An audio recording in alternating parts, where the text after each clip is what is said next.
এটা আমি দাবি নিয়ে বলছি, ছাত্র শিবিরের মধ্যে অর্থনৈতিক কর্মকাণ্ড পরিচালনা করার ক্ষেত্রে যে এক স্বচ্ছ জবাবদিহিতামূলক পদ্ধতি ডেভেলপ করে ছাত্র শিবির শেষ হয়ে যাওয়ার পরে সারা জীবন এই স্বচ্ছতা মাথার মধ্যে থেকে যায়।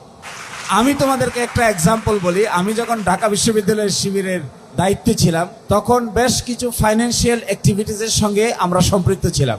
তা আমি নিজেরে হাসতাম যে আমি 4th ইয়ারে পড়ি। আমি যখন সভাপতি ছিলাম তখন আমি 4th ইয়ারে পড়ি।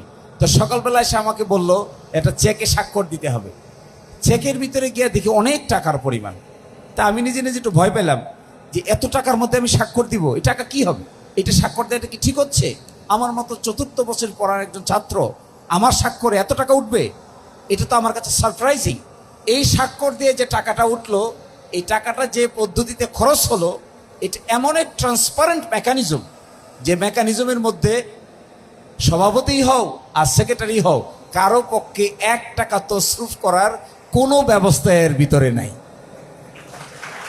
যেহেতু নাই, এখন আমরা যখন প্রফেশনে গেছি কেউ তসরুফ করলে মাথার মধ্যে ক্লিক করে। যখন পেশায় গেছি গিয়ে দেখি অমুক অফিসারের টাকা পয়সা চোখের সামনে নিয়ে খপ করে ধরে, এই তুমি এটা কেন করলা? অ্যাটিটিউডটা বিল্ড আপ হয়েছে শিবির থেকে। শিবিরে 1 টাকাও যদি কেউ তসরুফ করতো তাকে অনেকটা তোমার ডিটেনশন সেন্টারে নিয়ে জবাব দিতে হইতো। এই 1 টাকা কই গেল তার জবাব দাও। আমাদের মধ্যে অ্যাটিটিউড রয়ে গেছে। চোখের সামনে দেখি মানুষ করাপশনে যুক্ত হয়ে যায়, আমরা তো কোনোদিন এটা অ্যালাউ করতে পারি না, নেভার, কখনোই না।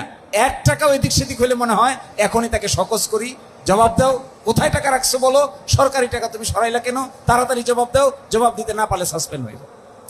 এই অ্যাপ্রোচটা শিবিরের মধ্য থেকে ইনহারেন্টলি বিল্ড আপ হয়। আমরা মনে হয় আমরা যারা অতীতে শিবির করেছি সকলেই আমরা এই অ্যাটিটিউডের মাধ্যমে বেনিফিট পাই। এই বেনিফিটটা সাংঘাতিক, ওইটা পরিবারেও পাওয়া যায়, রাষ্ট্র চালাইতেও পাওয়া যায়। তো সকলেই ভালো থাকে। একটু অ্যাড করি না? জি।